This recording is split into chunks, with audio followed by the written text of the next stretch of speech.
কলকাতা 43, কলকাতা জ্বলছে, বাংলা পুড়ছে, আর পারদ যত চড়ছে এসি তত চলছে। কিন্তু এসি ব্যবহার করলেই তো আর হলো না। অনেকে আবার এই গরমেও এসি বিমুখ, মনে করেন এসি ব্যবহার করলেই লাফিয়ে লাফিয়ে বাড়বে খরচ।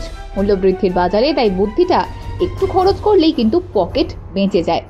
আর তাই অতি সাধারণ কিন্তু মূল্যবান টিপস, এসি কিভাবে ব্যবহার করলেই বিদ্যুৎ খরচ বাঁচবে, আসুন সেটাই জেনে নিই।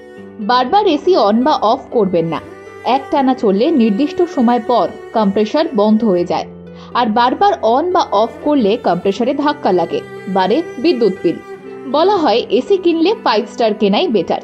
দামটা একটু বেশি পড়ে ঠিকই, তবে একবার খরচ করলে বারবার খরচ করতে হয় না।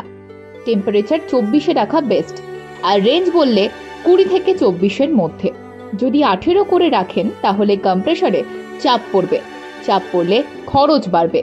ডিরেক্ট সানলাইটে এসির আউটডোর না রাখাই ভালো, বরং ছায়া আছে এমন জায়গায় রাখুন।